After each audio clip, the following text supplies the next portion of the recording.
En el nombre del Padre, y del Hijo, y del Espíritu Santo. Amén. Ven, Espíritu Santo, llena los corazones de tus fieles y enciende en ellos el fuego de tu amor. Envía, Señor, tu Espíritu y todas las cosas serán creadas. Y renovarás la faz de la tierra. Oh Dios, que has instruido los corazones de tus fieles con la luz del Espíritu Santo, danos gustar lo recto según el mismo Espíritu y gozar siempre de sus consuelos. Por Jesucristo nuestro Señor. Amén. Santa María, Madre de Dios, sede de la sabiduría. Ruega por nosotros. San José, Ruega por nosotros. Santo Domingo de Guzmán. Ruega por nosotros. En el nombre del Padre, y del Hijo, y del Espíritu Santo. Amén.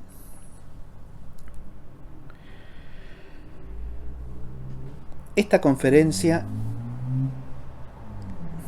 no pretende ser otra cosa que un humilde homenaje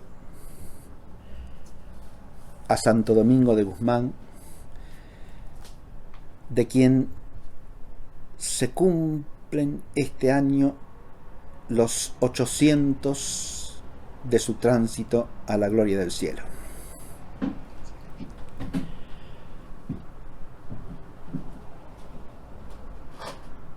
Esta conferencia abarcará dos partes temáticas. La primera será un repaso panorámico del itinerario vital de Santo Domingo de Guzmán, sin pretensión de ser un estudio biográfico ni un resumen de los amplísimos estudios que hay sobre la biografía de Santo Domingo, que por sí solos forman una bibliografía monumental,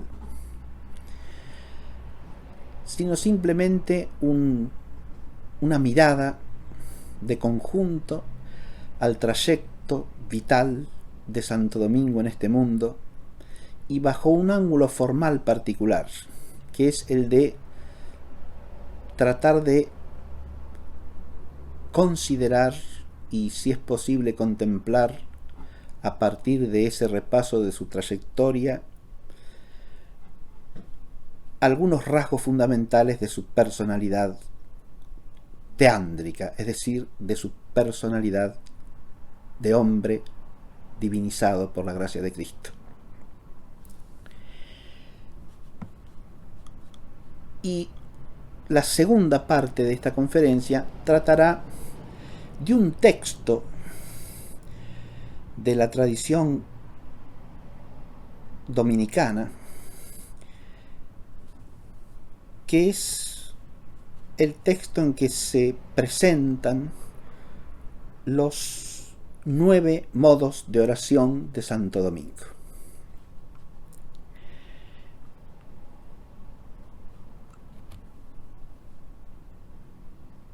A través de este texto trataremos de entrar con el espíritu, ingresar o introducirnos, y de una manera preambular, con nuestra mente y con nuestro corazón, en ese corazón de la vida de Santo Domingo, que es la oración. Como texto introductorio, voy a leer el inicio de la regla de San Agustín, que está estrechamente ligada a la vida entera de Santo Domingo de Guzmán, porque primero que nada es la regla que profesó como canónigo regular, miembro del Cabildo de Osma, ya desde su juventud. Y luego es la regla que adoptará para los frailes predicadores, para sus hijos en la vida religiosa, que son los miembros de la orden de predicadores. Y en cualquiera de sus versiones antiguas, originales, la regla de San Agustín empieza por lo que es el inicio de ese documento primordial que se llama Ordo Monasterii. Y el inicio dice así: ante omnia fratres carissimi diligatur Deus, deinde et proximus, quia ista sunt precepta principaliter nobis data. Ante todo, hermanos queridísimos, sea amado Dios, y después también el prójimo, porque estos son los preceptos que nos han sido principalmente dados.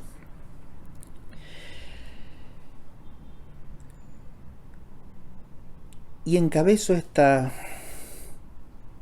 semblanza de Santo Domingo con este texto, porque si hay algo que resume la vida de Santo Domingo de Guzmán y que es como la síntesis de todas sus acciones y lo que resplandece por encima de todas sus virtudes, es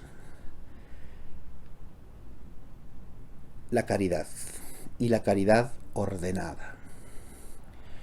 Es este amor a Dios por sobre todo y luego al prójimo,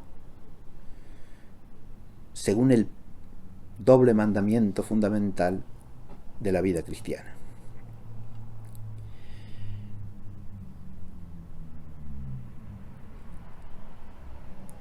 Al tomar este texto como acápite de esta conferencia, de alguna manera estamos insinuando que este es el aspecto formal que une las dos partes. Y ojalá que así sea. Empecemos con la semblanza biográfica. La vida de Santo Domingo se despliega desde el año de su nacimiento, que es el 1170, hasta el de su fallecimiento, que es el año 1221. Y podríamos señalar en el decurso de estos años tres momentos fundamentales. El primero es el más prolongado desde el punto de vista cronológico, y es toda la vida de Santo Domingo en su tierra natal, en el corazón de Castilla, donde nace, recibe la educación familiar, recibe su formación como clérigo, sus estudios universitarios en Palencia, y luego el inicio de su vida clerical como miembro del Cabildo de Osma, primero en condición de subprior y segundo en condición de prior, cuando el prior, en el momento de ser ingresado él en el Cabildo, que era don Diego de Aceves, pasa a ser designado obispo de Osma. Son 34 años de vida de Santo Domingo.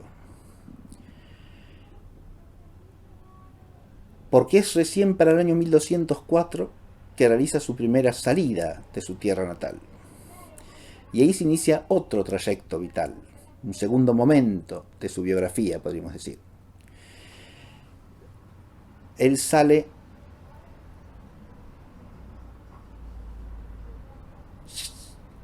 en virtud de una misión que le encomienda al obispo de Osma, el rey de Castilla. Ir a tratar acerca de las bodas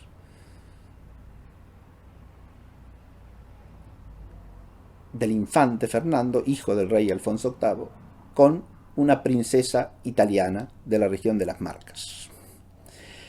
Allá es que se dirigen el obispo don Diego y Domingo con él.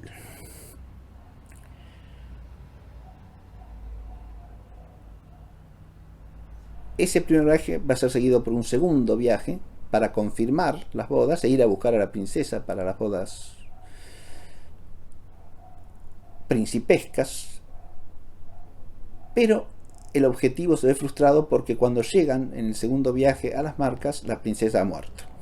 Pero lo que interesa es que estos viajes a Italia, pasando por Francia, van a dar lugar al conocimiento empírico por estos dos hombres de la situación que se vivía en la región languedociana, es decir, en el sudoeste de la actual Francia, en las comarcas de la región tolosana y de la antigua narbonense. Situación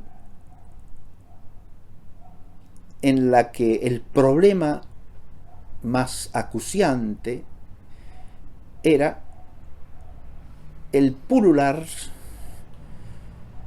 de las doctrinas y de las prácticas que se conocen bajo el nombre de movimiento albigense. Movimiento asociado a los cátaros, a los patarinos, a los bogomilos de los Balcanes. Movimiento profunda y virulentamente herético. El conocimiento empírico de esta realidad llevará a que estos dos hombres se preocupen y se ocupen en cooperar en el combate contra la herejía y en la defensa de la verdad católica en ese territorio. Y esto va a dar lugar a esa segunda etapa vital de Santo Domingo, que es su establecimiento en la región languedociana y la formación en ese lugar de un grupo de sacerdotes dedicados a la predicación de la verdad y que para ello abrazan una vida de pobreza apostólica. Esto lo hace en principio junto con el obispo Diego, pero el obispo Diego muere al poco tiempo de iniciarse este proceso. Y Domingo, que va a quedar solo allí, va a llevar adelante la tarea por sí mismo. Estos son los orígenes de la orden de predicadores.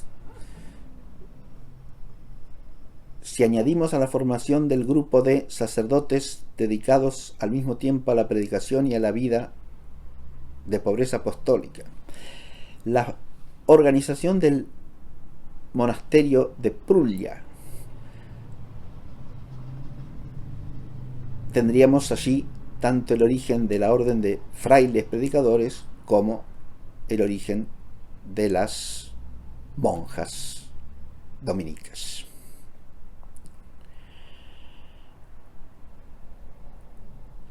Esta es la segunda gran etapa. Esta segunda gran etapa tiene su culminación como etapa preparatoria, como etapa de orígenes, en el año 1215. Será en ese año que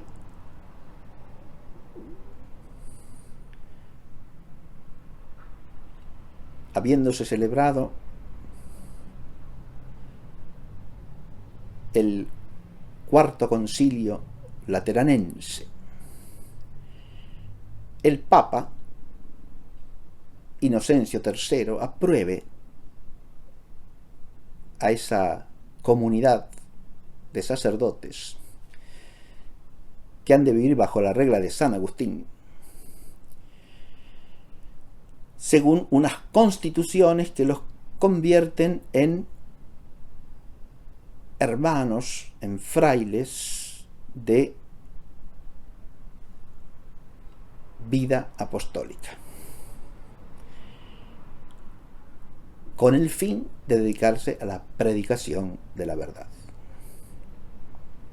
Ese es su fin primario.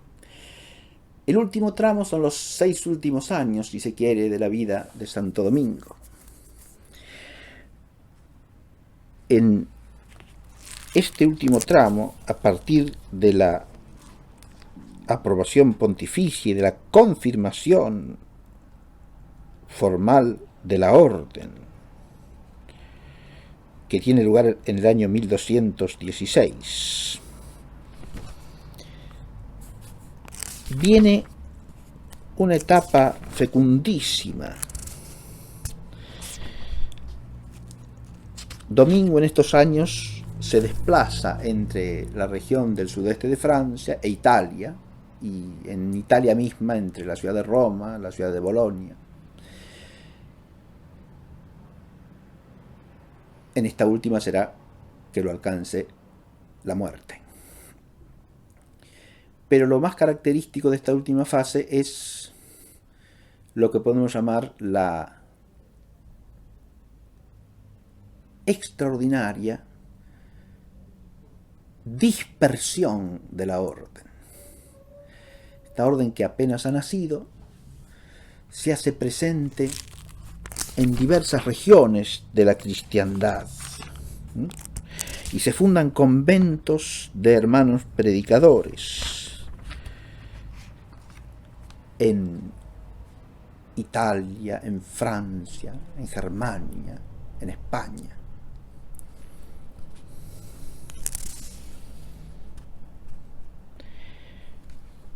Esta amplia dispersión tiene en sí misma la característica de un fenómeno singularísimo, extraordinario, de fecundidad apostólica. Y si nosotros contemplamos en conjunto esta vida de Santo Domingo según estos 3 momentos, podemos entender lo que quise decir con el texto leído inicialmente.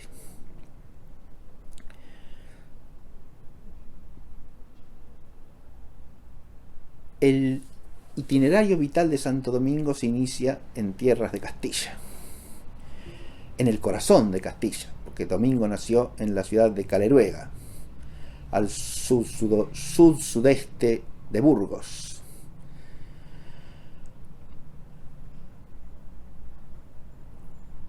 Y de la que dista unos aproximadamente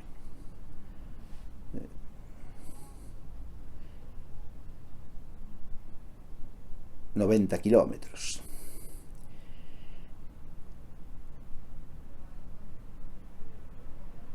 Nacido en Caleruega de familia noble,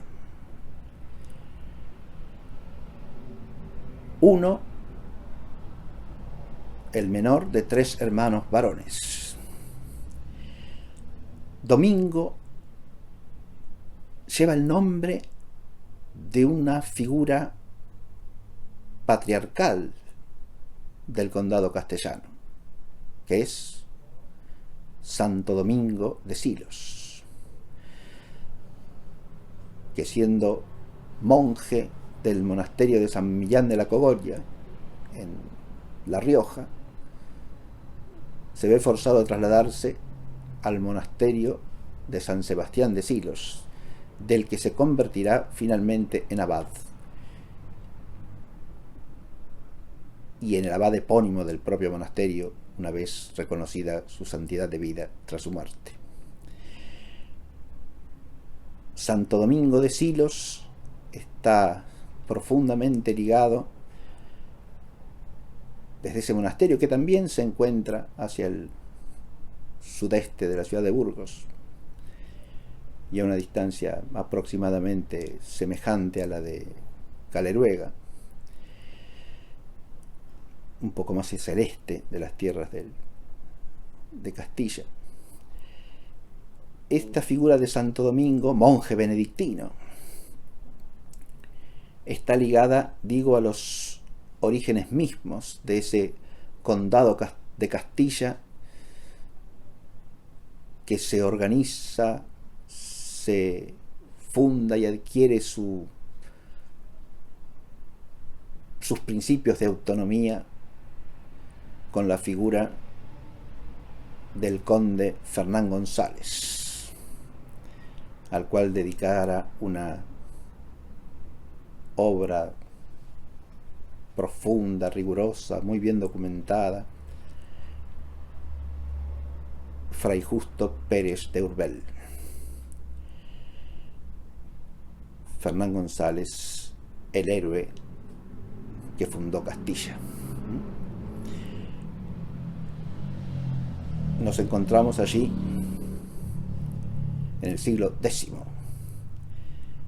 y será recién en el siglo XI que ese condado castellano sea transformado en reino de Castilla por voluntad testamentaria del rey Sancho III el Mayor de Navarra.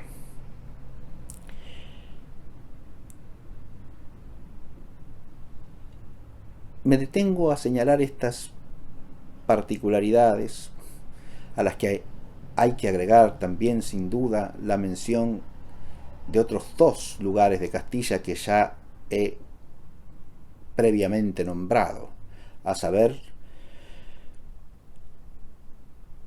Osma, ciudad de la que él será clérigo como miembro del cabildo, organizado como cabildo regular bajo la regla de San Agustín, según la tradición de los canónigos regulares agustinianos.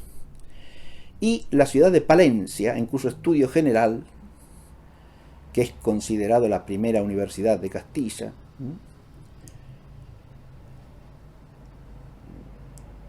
cursará sus estudios de humanidades o artes, como se decía en la época, y de teología Domingo de Guzmán. Tenemos allí un grupo de sitios, de ciudades que forman el espacio o configuran el espacio original de la vida de Santo Domingo. Pero me detengo en esto, como había empezado a decir, para señalar que en Domingo de Guzmán relucen los aspectos más nobles de la personalidad castellana. La integridad de su carácter, la firmeza de su voluntad unida a la claridad de su inteligencia y la serenidad y templanza que manifiestan todas sus acciones y en todas sus actitudes. Son rasgos típicos de lo que podríamos llamar el espíritu castellano, en lo que tiene de mejor.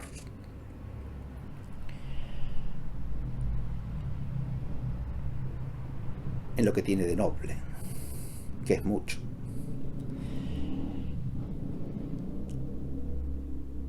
Pero eso ya desde el principio de la vida de Santo Domingo es elevado por la gracia de Cristo.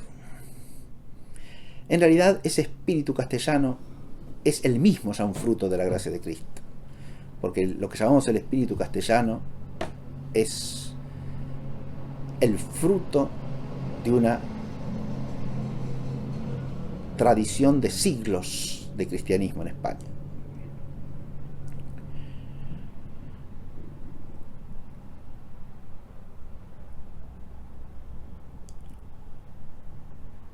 Santo Domingo,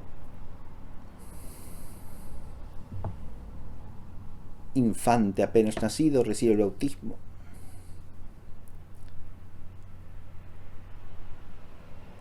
En una pila bautismal que luego, más tarde, ya reconocida su santidad, será trasladada al monasterio de las Dominicas de Madrid, monasterio de las Dominicas Reales de Madrid, y que será durante siglos la pila bautismal en que recibirán el sacramento inicial de la vida cristiana los infantes de la Casa Real.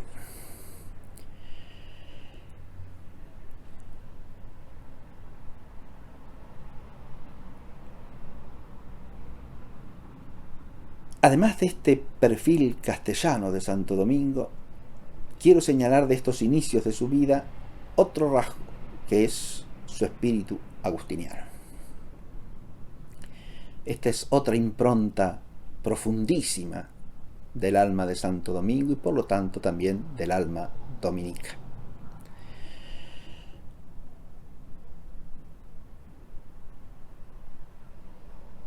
Hemos dicho que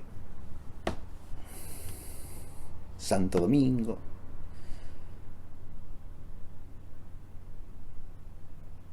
mientras concluye las últimas fases de sus estudios y al mismo tiempo enseña en Palencia, es nombrado miembro, ya ordenado por supuesto de sacerdote, es nombrado miembro del cabildo de la Iglesia Catedral de Osma como subprior. En este cabildo las dignidades máximas son el prior y el subprior, porque se trata de un cabildo regular, es decir, un cabildo cuyos miembros viven bajo una regla, que es la regla de San Agustín.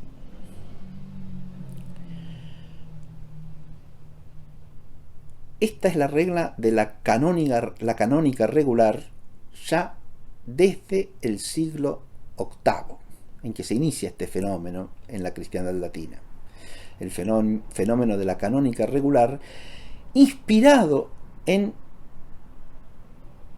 la realidad de la casa obispal en la época de San Agustín en Hipona, porque si bien su designación y su ordenación como presbítero en la iglesia de Hipona y luego su elevación a la dignidad episcopal como obispo de Hipona sacó a San Agustín de su propósito inicial tras su conversión y bautismo de hacer vida de monje.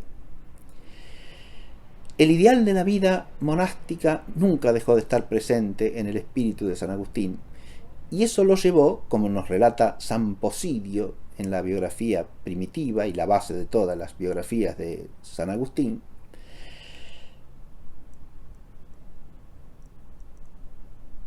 eso llevó a San Agustín a organizar a su casa episcopal y a los clérigos que le asistían en la iglesia de Hipona a modo de un monasterio, sin que fuese un monasterio, pero sujetándolos de alguna manera a una cierta regla de vida inspirada en el modelo de la vida monacal. Esto es lo que van a procurar imitar muchos cabildos eclesiásticos o colegios de canónigos, en la cristiandad latina a partir del siglo VIII. Esto a partir del fenómeno aparentemente el más temprano de este tipo de organización, que es el de San Crodegango en la iglesia episcopal de Metz. A partir de allí, este tipo de vida se va a difundir ampliamente en toda la cristiandad latina, no solo en la Germania, sino también en Francia, en Italia, en los reinos de España. Y lo vemos en Castilla instalado en la iglesia de Osma, y por medio de ella lo vemos formando parte de la vida de Santo Domingo de Guzmán. Se pueden, hay trabajos que se ocupan de eso, se puede también plantear la cuestión de hasta qué punto el modelo del cister tiene influjo en la espiritualidad de los canónigos regulares de esa época, o más directamente el modelo de la orden premonstratense, que es el primer caso de una orden centralizada de canónigos regulares. Esta orden de los premonstratenses es fundada por San Norberto a fines del siglo XI.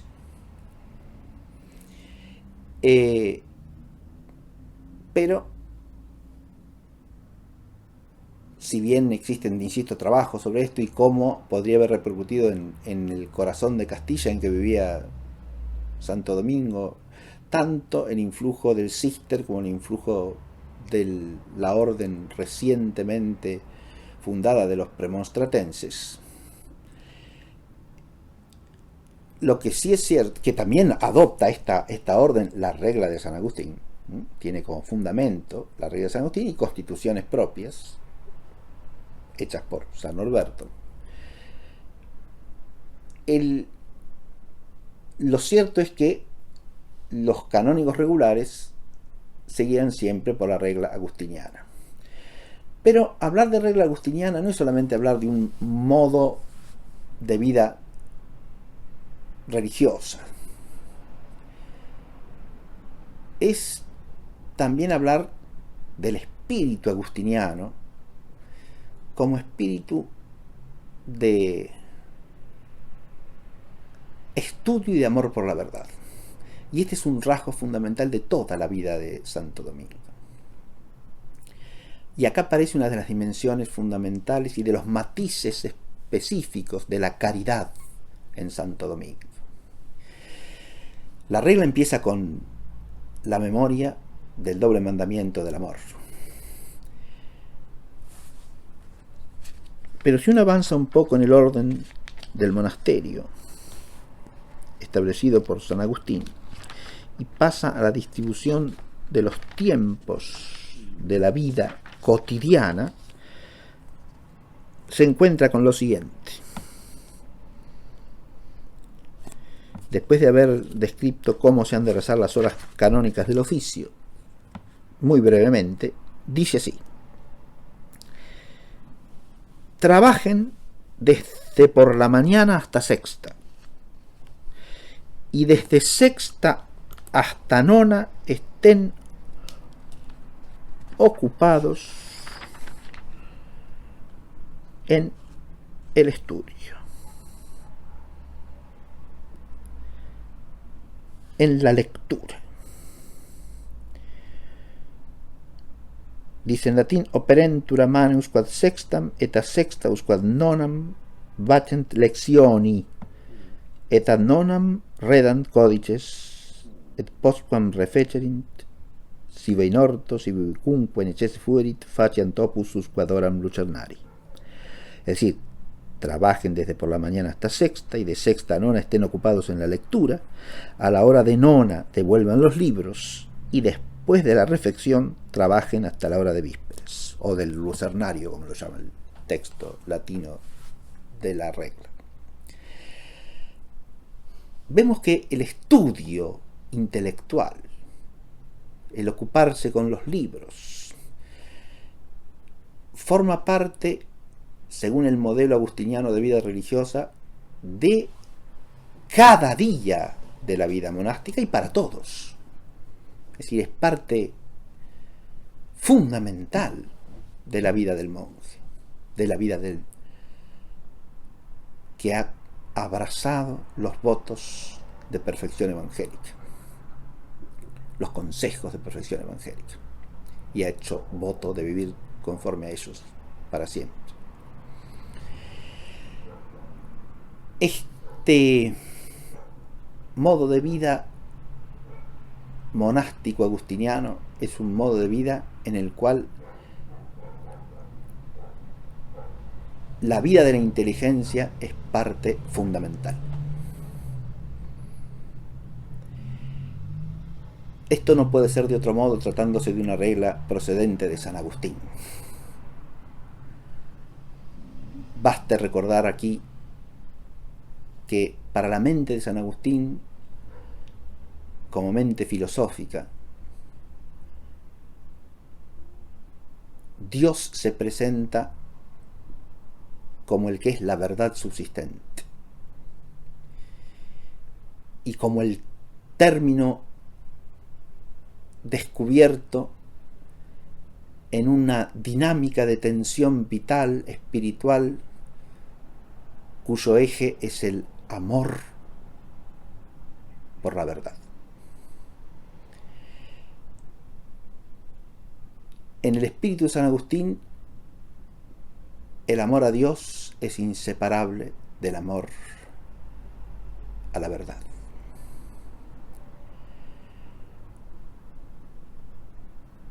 Y en la visión de ejemplarismo metafísico agustiniana,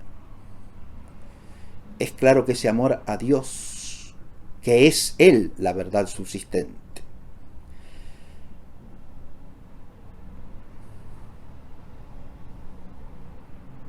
Él, el Padre y el Hijo y el Espíritu Santo, que se hace verdad en sentido bíblico, es decir, en sentido de verdad salvífica, últimamente por la encarnación del Verbo. Verdad y vida para todos los hombres y camino que conduce al Padre, el único que conduce al Padre, es decir, a la plenitud de la verdad, siendo Él la plenitud de la verdad revelada, de la verdad manifestada a los hombres en el misterio de su encarnación redentora. Desde esta perspectiva, digo, teniendo en cuenta el ejemplarismo metafísico de San Agustín, toda dimensión del ser contemplable para la inteligencia humana es una participación de la única verdad que es Dios. Y por eso la contemplación del ser de las cosas es para San Agustín siempre una escala hacia Dios. Esta línea del amor a la verdad, del amor a la contemplación de la verdad, centrada en la verdad revelada, hallará expresión cabal en las propias constituciones que escriba Santo Domingo para los frailes predicadores. Y ahora ya salto a la última etapa, ¿no?, de la cual la intermedia es una preparación. Porque en esas constituciones Santo Domingo prescribe expresamente a los frailes la estudiosidad. Y acá no solo en su condición de religiosos agustinianos, que ya con eso solo bastaría, sino porque en esta orden que funda Santo Domingo, el estudio de la verdad se impone no solo por amor a Dios, sino también por el segundo amor que menciona el comienzo de la regla, es decir, por amor al prójimo.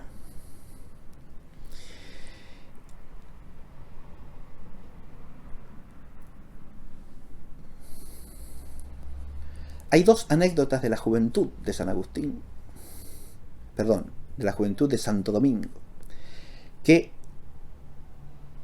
nos manifiestan la integridad y la admirable sencillez de su amor al prójimo. La primera se refiere a un tiempo de penuria económica en la región de Castilla en que vive, que orilla a parte de los pobladores a una situación de hambre. Y lo que hace Santo Domingo es vender todos los códices que tiene y entregar su dinero para que esos hombres tengan alimento suficiente. Las biografías antiguas le atribuyen haber dicho en ese momento que él no se sentía capaz de seguir estudiando sobre cueros muertos cuando con ellos se podía alimentar a hombres vivos. Esos códices estaban prolijamente anotados por él mismo, es decir, glosados por él, lo cual, según los biógrafos contemporáneos, manifiesta que ya era profesor en ese momento en la universidad, porque las reglas de las universidades no permitían que los alumnos escribiesen los códices. Solamente los profesores tenían permitido escribir glosas en los códices. Había veces que el códice es un texto manuscrito, difícil de elaborar, difícil de conseguir, costoso de adquirir. Este desprendimiento de los libros por amor al prójimo nos muestra ya esa caridad hacia los hermanos en Cristo en Santo Domingo. Otra anécdota también de su juventud como sacerdote nos lo muestra ofreciéndose él mismo en rescate de un cautivo de los moros, de los musulmanes. Recordemos que Santo Domingo vive en una España que todavía, en buena parte de su territorio, está bajo el yugo muslímico, es decir, en pleno proceso de reconquista. Ya en este segundo caso, la caridad va ascendiendo. No se trata solamente de atender las necesidades materiales del prójimo, porque los que caían cautivos de los musulmanes caían al mismo tiempo en peligro más o menos próximo de apostasía. Porque si permanecían cristianos, permanecían en una situación o de esclavitud, lisa y llanamente, o de inferioridad social muy marcada. Mientras que, haciéndose muslimes, apostatando de la fe verdadera para caer en los errores islámicos, podía obtener grandes ventajas sociales, grandes ventajas materiales.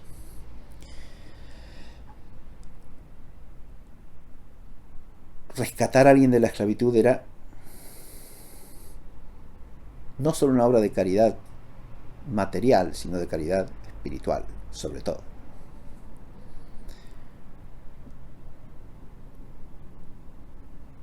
En este caso, el ofrecimiento de Santo Domingo no llega a concretarse.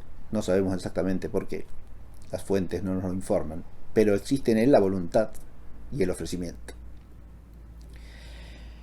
Pero la segunda etapa de su vida nos muestra ya un tercer nivel, más elevado aún de la caridad de Santo Domingo. Del amor al prójimo. Porque con lo que se encuentra en el Languedoc es con prójimos separados de la verdad.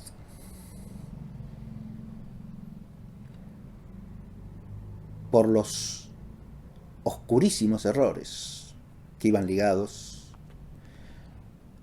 al catarismo albigense. Es una manera de decir esa. Se puede hablar de el movimiento albigense, de las herejías albigenses. El nombre de albigenses desviene de haber sido condenadas reiteradamente sus doctrinas por diversos concilios regionales celebrados en la ciudad de Albí. que era uno de los focos principales de difusión de estos errores, ya desde la primera mitad del siglo XII. Es decir, cuando a comienzos del siglo XIII llegan Diego de Acebes y Domingo de Guzmán a la zona del Languedoc, ya hay largas décadas de desarrollo del problema albigense, que en las últimas décadas del siglo XII y comienzos del XIII llega a un momento de gran expansión y de especial virulencia. Los errores albigenses son múltiples. Van ligados en primer lugar a una suerte de dualismo ontológico, semejante al de los sistemas gnósticos y del maniqueísmo. O sea, una concepción de la realidad que oscurece o suprime la auténtica noción de la divinidad. Pero en sus aspectos más visibles en la superficie y más aparentes, las herejías albigenses están centradas en la negación del misterio de la Iglesia, en el rechazo de los sacramentos en general, en el rechazo del sentido cristiano de los sacramentos y de la vida sacramental, en el rechazo virulento del sacerdocio y del misterio del sacerdocio, en un espíritu de profundo populismo antijerárquico, combinado, no de manera contradictoria, pero sí en primera instancia paradójica, con un espíritu de clara jerarquización dentro del propio movimiento neonóstico, diríamos, ¿no? Porque están los inferiores y los superiores, por naturaleza, podríamos decir. E incluso hay códigos morales para unos y para los otros diferencialmente.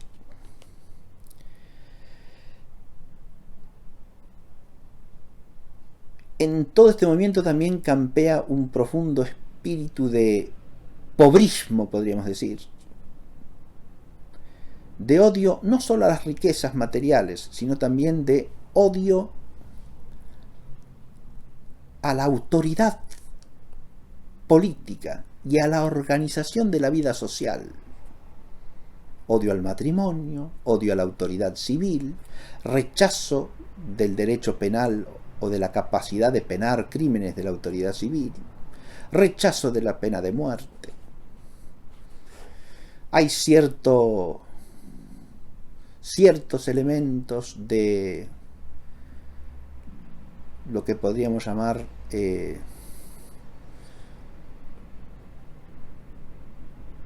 fomento del odio a la vida en este mundo, no ya en el sentido de huir de la mundanidad, sino en prácticas de tipo suicida propias de los perfectos.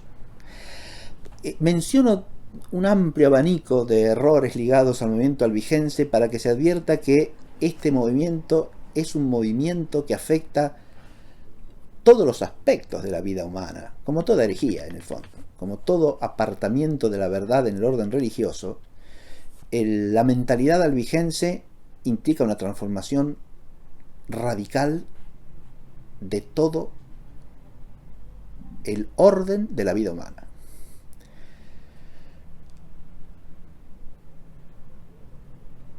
Al mismo tiempo, los albigenses pretendían ser los únicos auténticos cristianos, los únicos de espíritu evangélico. Ese es un aspecto del movimiento albigense que coincide con los valdenses del norte de Italia. Esa pretensión de ser los auténticos intérpretes del Evangelio y de acusar a la Iglesia católica de haber desfigurado el Evangelio. En eso son precursores de los protestantes del siglo XVI.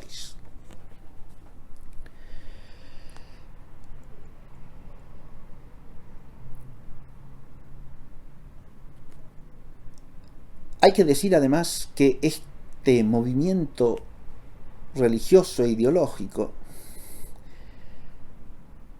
no solo se expandía a nivel popular, sino que también afectaba a las clases aristocráticas.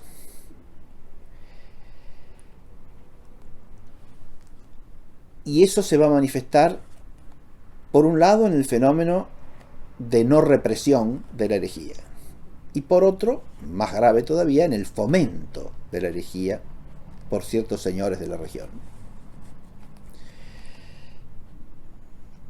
Esto va a reclamar enérgicas intervenciones de la autoridad eclesiástica y civil, y finalmente de la autoridad papal.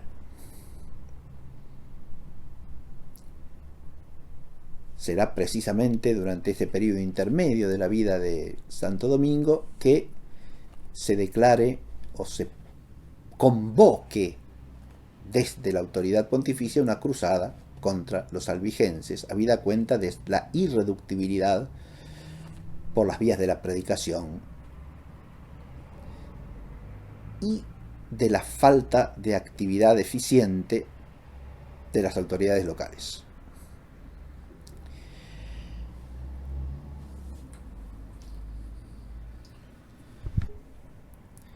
Vale la pena recordar también que es en este contexto histórico que se organiza lo que se da en llamar históricamente la Inquisición Pontificia, precisamente para actuar en el ámbito del sudoeste de Francia. En suplencia y ejerciendo una autoridad universal de lo que podían hacer las autoridades inquisidoras locales, es decir, los obispos de la zona.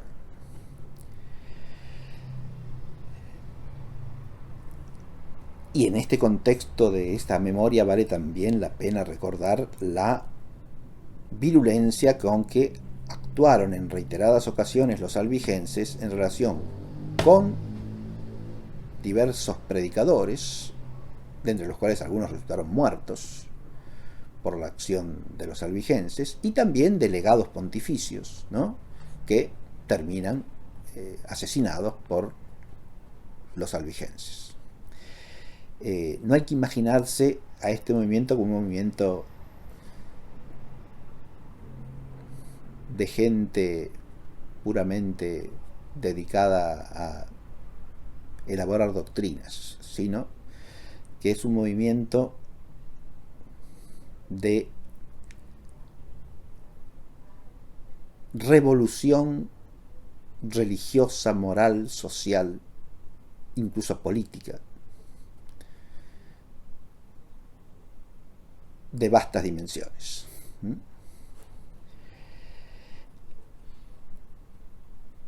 Lo que a nosotros nos interesa realizar, obviamente que esto no estamos haciendo más que poner el título del fenómeno, no otra cosa. No corresponde a esta conferencia hacer otra cosa más que esa. Porque lo que yo quiero señalar es este tercer nivel, decíamos, de la caridad para con el prójimo en Santo Domingo, decisivo en toda su vida, ¿no? Santo Domingo se va a quedar a vivir allí, con esa linealidad, con esa entrega profunda a las exigencias de la caridad que caracterizan también los dos gestos anteriormente recordados. Cuando él, sacerdote, predicador de la verdad cristiana, se encuentra con esta población del sudoeste de Francia profundamente inficionada de herejía, lo que va a hacer es consagrar el resto de su vida a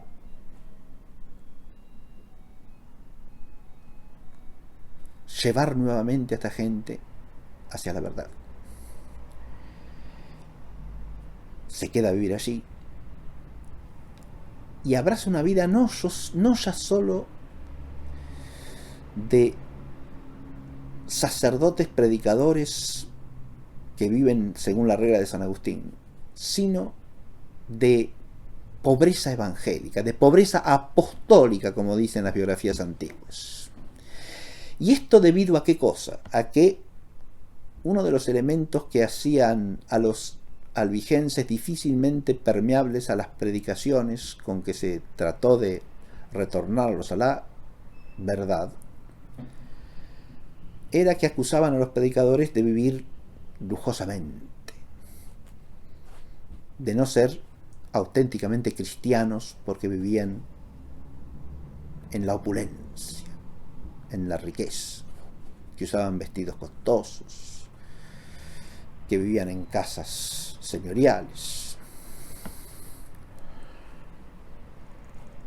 En parte esas acusaciones no son más que retórica populista. Pero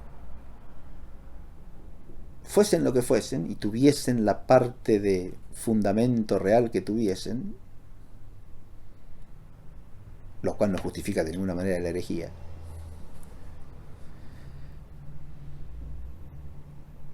lo que hace Santo Domingo es quitar un obstáculo y por lo tanto quitar una excusa.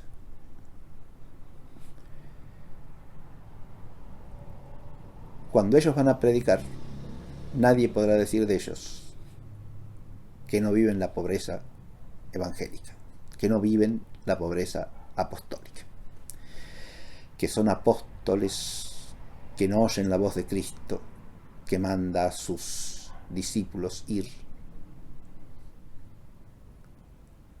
confiados plenamente en la divina providencia y sin apoyarse en los bienes materiales que puedan acumular.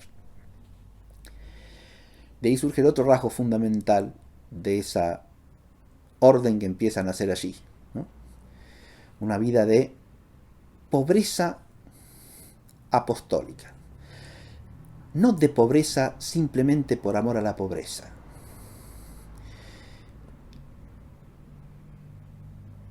No digamos ya de una pobreza sociológica que nada tiene que ver aquí, sino de una pobreza por caridad, de una pobreza abrazada para no ser motivo de escándalo para el prójimo al que hay que convertir.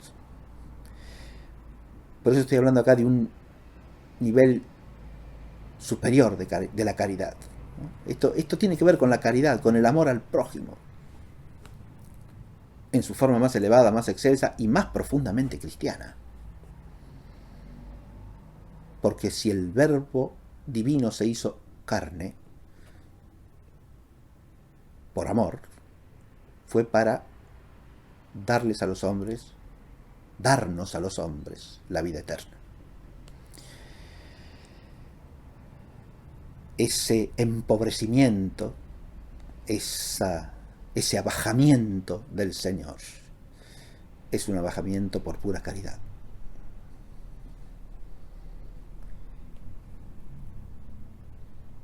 En él ni siquiera puede pretenderse que sea por humildad, es decir, para conservar la posición que el hombre tiene que tener en relación con Dios. Obviamente que eso no se puede aplicar como razón de conveniencia de la encarnación. En cambio sí, esa razón de abajamiento por amor, de hacerse el verbo hombre para que los hombres puedan ser divinizados, para que rescatados del pecado, redimidos del pecado, por el extremo de ese abajamiento que es el subir a la cruz y morir en la cruz por los pecados de todos los hombres, puedan los hombres ser santificados por la gracia de Cristo, ser divinizados para ser partes de su reino y para compartir con él la vida divina para siempre. Es este movimiento profundo de una caridad apostólica, de una caridad que es despojamiento de todo aquello que pueda ser obstáculo para que el prójimo se convierta al Dios vivo y verdadero, que surge la vida de esos canónigos predicadores y pobres, como se identifican en fuentes antiguas a los primeros dominicos. Canónigos dedicados a la predicación y abrazados a la pobreza apostólica. En los dos casos se trata de caridad. Porque ahora digo, la pobreza es una pobreza por caridad.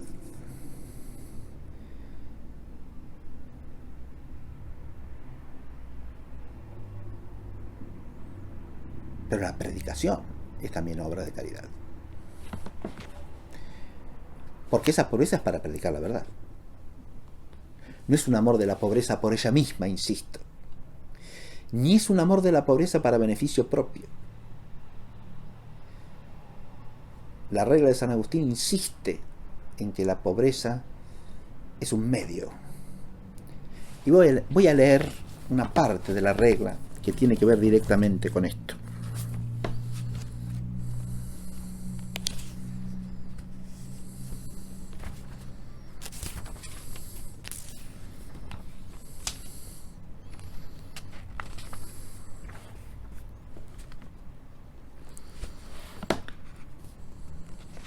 Después de hablar del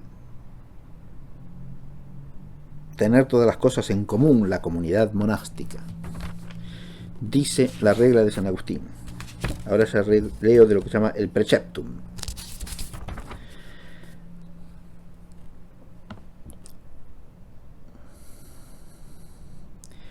Y no llaméis propia cosa alguna, sino que todo os sea común, y que vuestro superior os distribuya a cada uno el alimento y el vestido.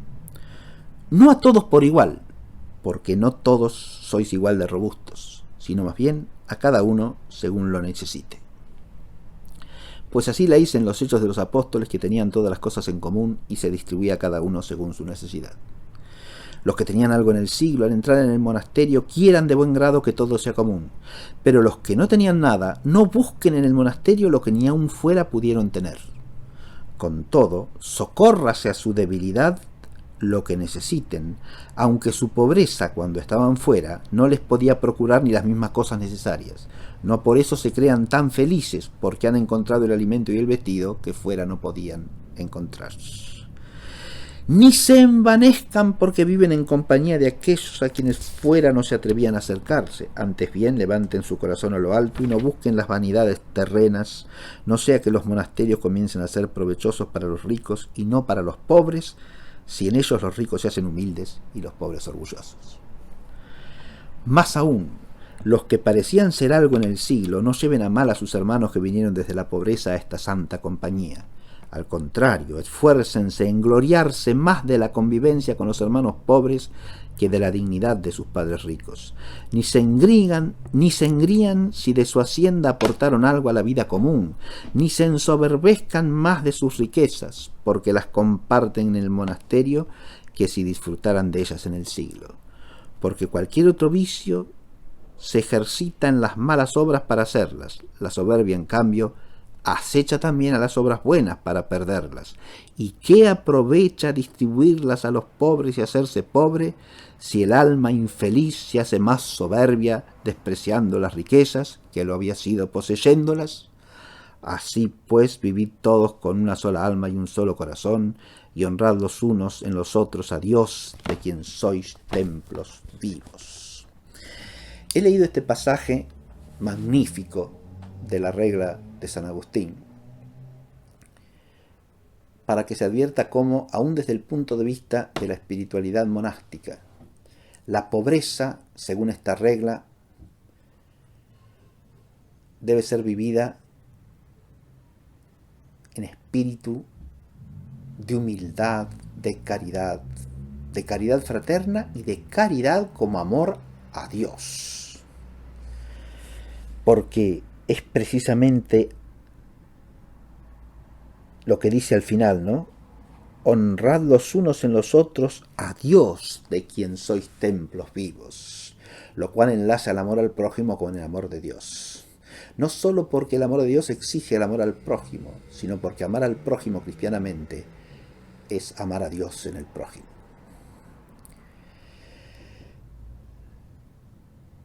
Este espíritu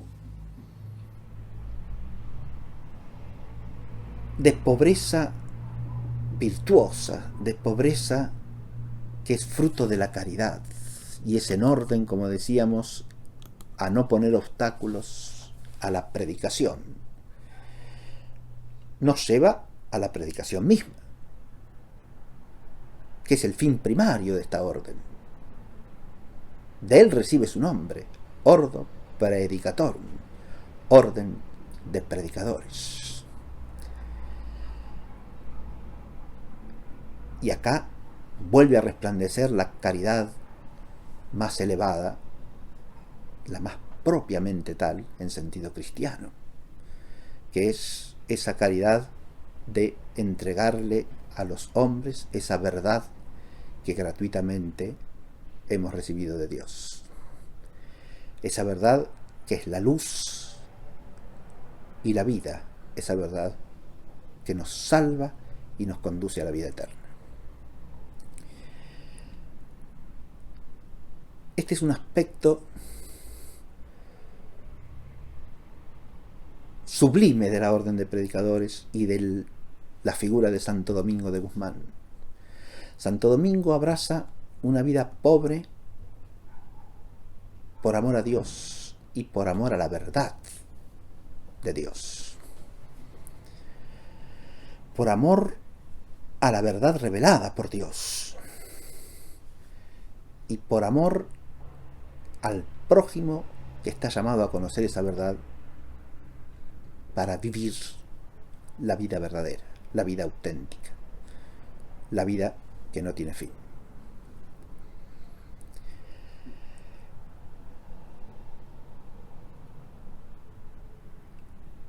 Hay por tanto aquí una dimensión de la figura de Santo Domingo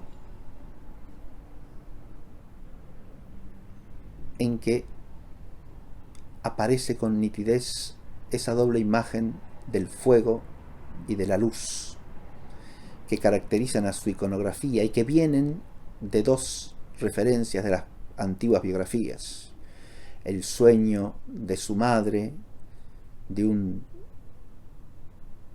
perro, un perrito que lleva una antorcha encendida, y la visión de su madrina de bautismo, que lo habría visto coronado por una estrella luminosa. Fuego y luz, unidos en Santo Domingo, son el signo de esta caridad predicadora de la verdad, de esta excelsa caridad que no quiere la muerte de los pecadores, sino que se conviertan y vivan. Pero para ello tiene que hacerles constantemente presente la verdad que nos ha sido revelada, que ha sido confiada por el Señor a los apóstoles como oficio propio.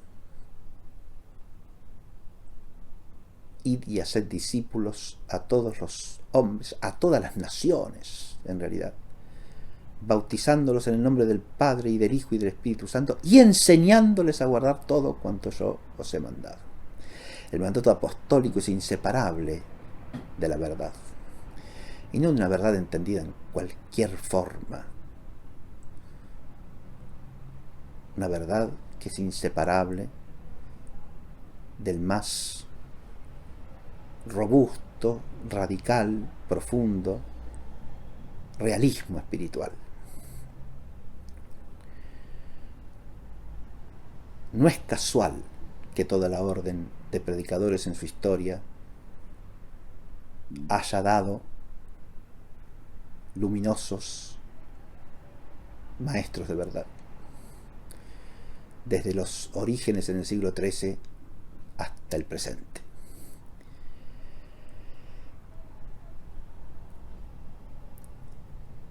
Y no es casual porque ese espíritu de predicación de la verdad implica primero el amor a la verdad misma, porque si no se la contempla y se la estudia, ¿qué se ha de predicar? Y en esto las constituciones dominicas son taxativas, rigurosas. Estos canónigos regulares predicadores, estos sacerdotes de vida pobre dedicados a la predicación, tienen que estudiar constantemente. Más aún, el estudio en todas sus formas, ya sea para aprender, ya sea para enseñar, que es otra forma de estudiar y de comunicar la verdad al mismo tiempo, es el motivo básico de lo que se llama la dispensa en las constituciones escritas por Santo Domingo, es decir, del dispensar del oficio de coro, que es obligación básica de la vida regular, de la vida de tipo monástico y de la vida canonical en particular, porque los canónigos, fuesen o no fuesen regulares, tenían por oficio propio el canto de las horas. También los cabildos que no tenían regla estaban destinados como oficio primario a cantar las horas canónicas. Así es que si se puede dispensar a los frailes por motivo de estudio y de predicación del cumplir con las horas, es porque ese es el fin de su vida. El fin de su vida tiene que ver con predicar y estudiar para predicar como corresponde, como Dios manda.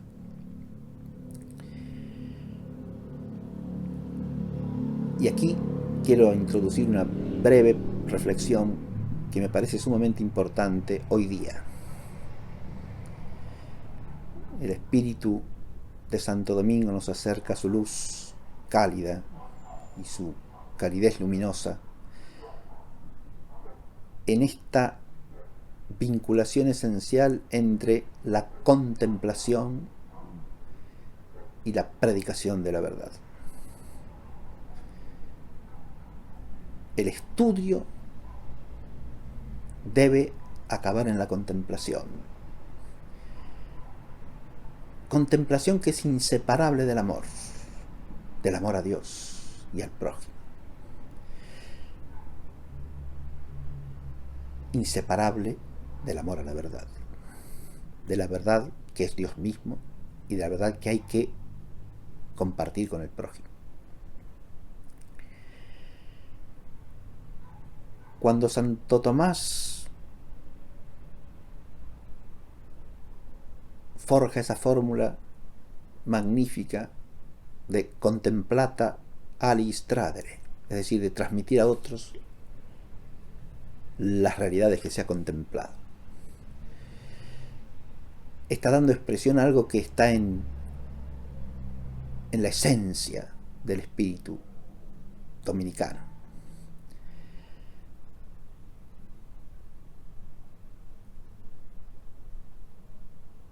Porque en el fondo es imposible que el hombre salga de sí si no contempla lo que lo trasciende.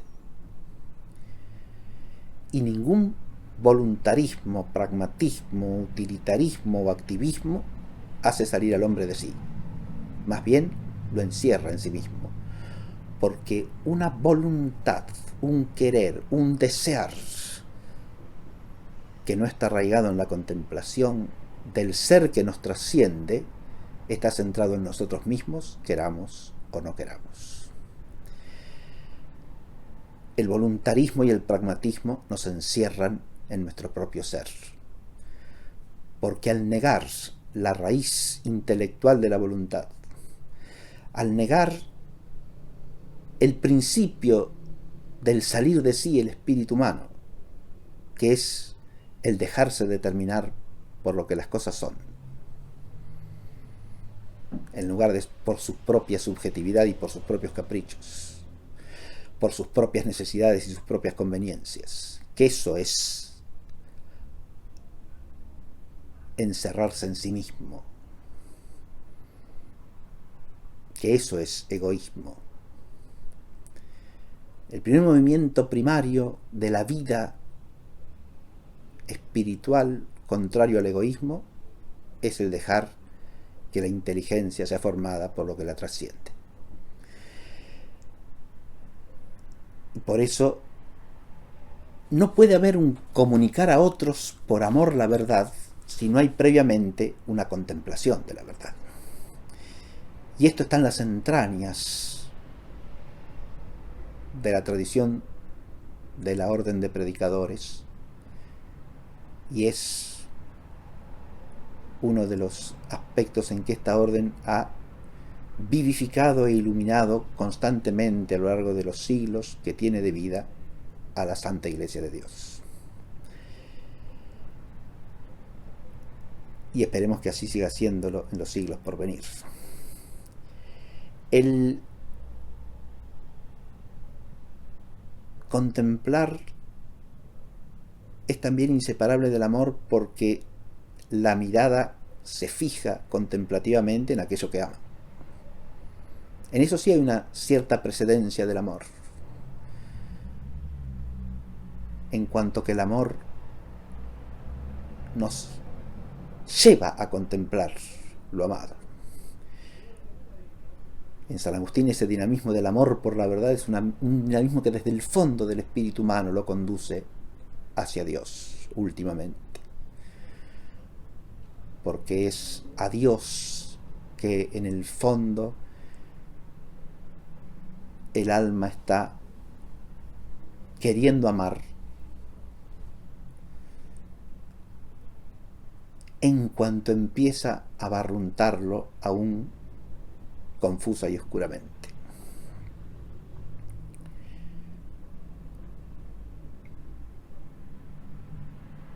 La inteligencia es lo primero que nos abre a lo trascendente. Y en la medida en que lo captamos, en la medida en que lo vislumbramos, en la medida en que nos dejamos formar por eso que nos trasciende, es que podemos amarlo realmente y es que podemos dirigirnos a eso con las acciones de la vida, es decir, con la práctica de la caridad. Pero la práctica de la caridad está también a través del mismo contemplar, porque es la que lo sostiene, la que lo hace constante, persistente, por arduo que sea y difícil que sea de lograr humanamente. Sostiene el esfuerzo del estudio que precede a la contemplación, sostiene el esfuerzo de la búsqueda que precede a la contemplación, sostiene el esfuerzo de permanecer en la verdad contemplada que sigue a la contemplación. Y además ese amor es el que lleva a transmitir a otros la verdad que se ha contemplado.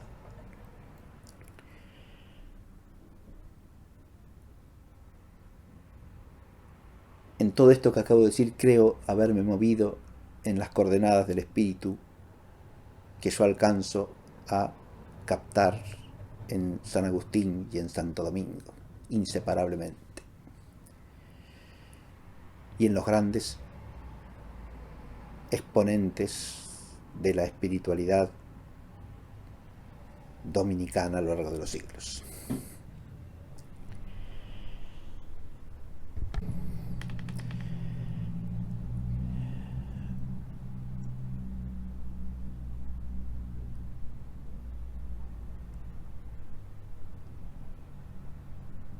Hay un último aspecto que quiero destacar en esta semblanza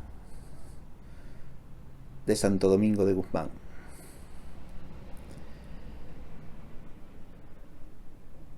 He dicho que en la tercera fase biográfica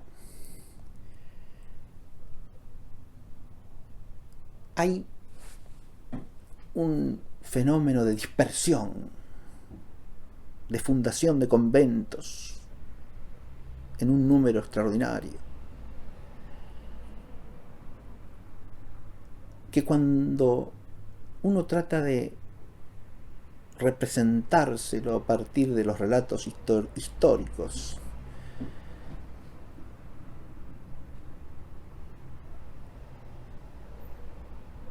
Queda en la situación de no poder evitar, por lo menos lo que me pasa a mí, una cierta impresión de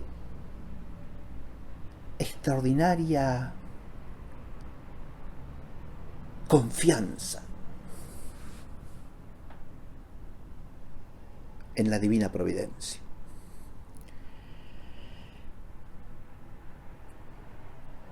Esta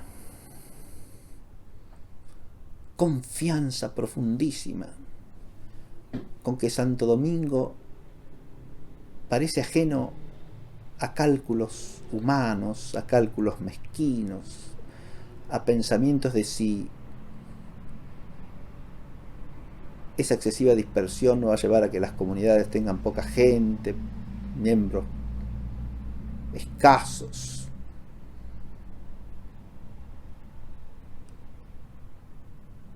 Esa idea tan humana de que el que mucho abarca poco aprieta.